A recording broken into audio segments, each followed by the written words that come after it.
Right now I definitely talk about my school. तो बहुत सारी चीजें ऐसी हैं, क्वेश्चंस बोल रही हूँ, आप लोग यस और नो में जवाब देना। आज का डेट 10। हम जो प्रॉब्लम फेस कर रहे हैं, alga teachers, history civics, like SS teachers, science teachers, EVS teachers, even maths teachers, हम जो प्रॉब्लम फेस कर रहे हैं, एक बच्चे आंसर्स नहीं लिख पा रहे, दे नो दो आंसर्स, वो लोग आंसर्स नहीं लिख पा रहे, यस और नो? उनको आंसर्स पता है, मैं ये जानती हूँ कि उनके कॉन्सेप्ट क्लियर है, वो चाहे साइंस में, बायोकेमिस्ट्री, फिजिक्स हो, ईवीएस हो, एसएस हो, इवन जो लोअर लेवल पे हिंदी है, हिंदी तो हम लैंग्वेज एज अ लैंग्वेज ले रहे हैं, तो और सीसीएस में उतने लेवल पे क्वेश्चंस नहीं आते, बट बच्चे आंसर्स नहीं लिख पा रहे, दो दे नो द आंसर्स, उनको आंसर पता है फिर भी आंसर नहीं लिख पा रहे। एक फर्स्ट प्रॉब्लम वो आ रहा है, राइट? दूसरा प्रॉब्लम ये आ रहा है कि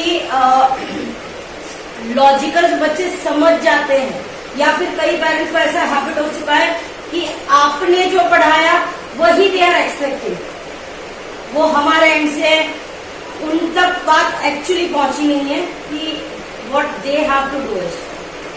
उसके लिए क्या करना है, जैसे logically attempt, logical questions attempt कैसे करने हैं। थर्ड,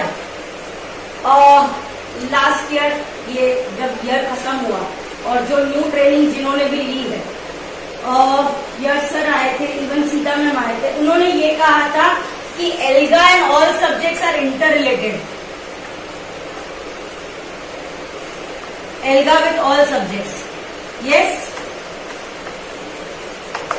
जब क्यूआर कोड वाली बात आई, क्यूआर कोड अब सब बुक में है, लास्ट ईयर नहीं था, क्यूआर कोड की बात आई, तब सर ने ट्रेनिंग में ये कहा था कि एल्गा के साथ सारे सब्जेक्ट रिलेटेड हैं, यस। कैसे? मैं जानती हूँ सारे सब्जेक्ट्स आपको नहीं पढ़ाने, या फिर सारे एल्गा का नॉलेज भी आपको होना जरूरी नहीं है, बट एल्गा और दूसरे सब्जेक्ट्स कैसे रिलेटेड हैं, एल्गा के कॉन्सेप्ट जो आ रहे हैं, वो कॉन्सेप्ट आपको पता होंगे ना, तो आप बच्चों को जब रीड करवा रहे सिर्फ एक बार याद दिला दो, सिर्फ ये एक बार याद दिला दो, ये आपने वो रूल किया था उसके हिसाब से, या फिर जो न्यू वर्ड आ रहा है, फोनिक साउंड हम सारे कर चुके, ए टू जेड, अब बोलोगे बच्चे स्टार्ट हो जाते हैं एप्पल एप्पल, मैं स्पेशली लोअर क्लासेस की बात कर रही हूँ, specially till 4th standard 5th standard, मैं इन क्लासेस की बात कर रही हूँ जहां बच्चे नए वर्ड्स जल्दी से ग्रास्प नहीं कर पा रहे। 1st standard 2nd standard EVS में मैक्सिमम प्रॉब्लम आ रहा है। मतलब मैं ये नहीं बोल रही हूँ आप लोग नहीं पढ़ा रहे, you are doing your best, but सिर्फ हमें ये करना है कि वो टेक्निक्स को इनके साथ ब्लेंड करना है, और कुछ नहीं करना है, और कुछ नहीं करना है। बहुत सारे रूल्स ऐसे आ चुके, एल्गो मैं रूल्स के साथ बाद में बात करती हूँ, बट बहुत सारे एल्गा के रूल्स ऐसे और बहुत शॉर्ट रूल्स है। होलवर्ड्स हम करा रहे हैं, फोनिक्स हम करा रहे हैं, ग्रामर की मैं बात नहीं कर रही बिकॉज ग्रामर और सब्जेक्ट्स रिलेटेड नहीं होते हैं, बट फोनिक्स की मैं बात कर रही हूँ, होलवर्ड्स की मैं बात कर रही हूँ। अगर फोनिक्स बेस पे बच्चे स्पेलिंग बनाना भी सीख गए ना, तो आंसर्स बच्चे लिख पाएंगे। मैंने मैंने किन किन की ईवीएस क्लास ली है, मैंने पूजा मैम की ईवीएस क्लास ली है 1st स्टैंडर्ड की, इवन मैंने नेहा मैम के शायद 2nd और उनके ईवीएस क्लासेस ली है, मैंने 1st में भी कई बार क्लास ली है। वहां I have always one question कि answers lies in the question, answer आपके क्वेश्चन से ही शुरू हो रहा है, बच्चों का डाउट वहीं पे क्लियर कीजिए। किसी के पास मेरी एल्गा बुक्स पीछे पड़ी होगी, क्या है ये एल्गा नहीं, आप अपने भी सब्जेक्ट देख लेना, इसमें वर्कबुक खोलो और बाद में पीछे पास करना। कोई भी एक क्वेश्चन खोलो, क्वेश्चन पढ़ो, मैं बताती हूँ how answer lies in the question. Ma'am कोई भी एक क्वेश्चन पढ़िए, तो सर आप आज फीलिंग होंगे मैम, ये ग्रामर का है, आप आरसी सेक्शन का कोई भी ले लो।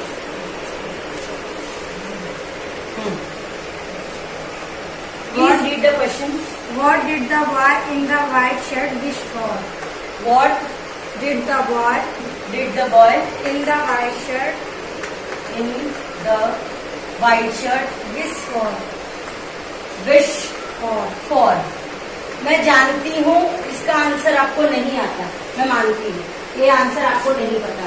इसका आंसर मैं बता दूं, इसका आंसर ये है कि व्हाइट शर्ट में जो बॉय था ना, वो ये चाहता था कि काश मेरे पैर होते।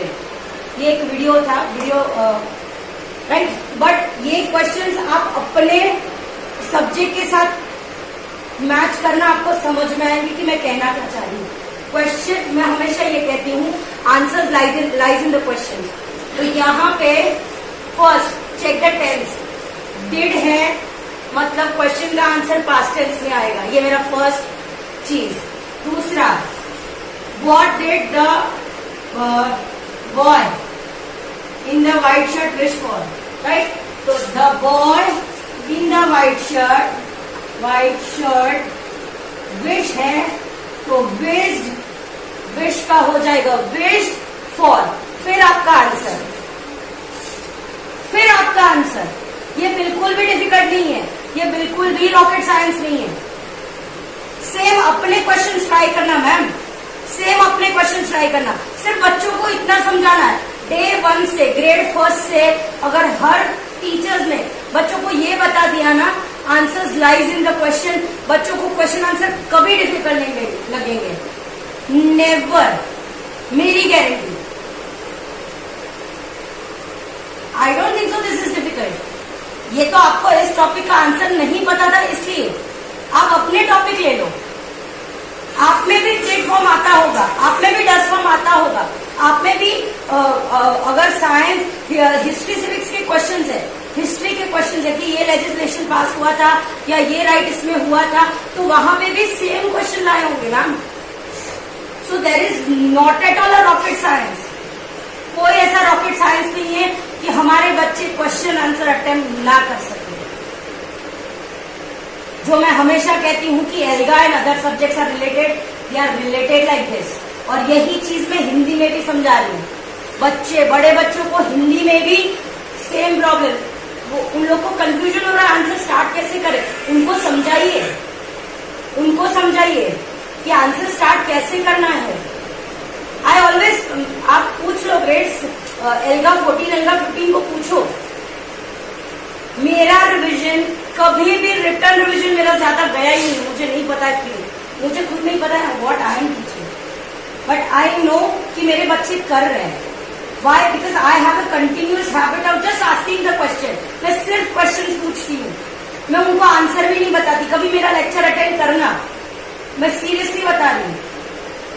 क्लासरूम में ऑब्जर्वेशन लेने मैं आती हूँ ना, आप लोग मेरे क्लासरूम में ऑब्जर्वेशन के लिए बैठना और फिर मुझे मार्क्स देना। आई बी हैप्पी।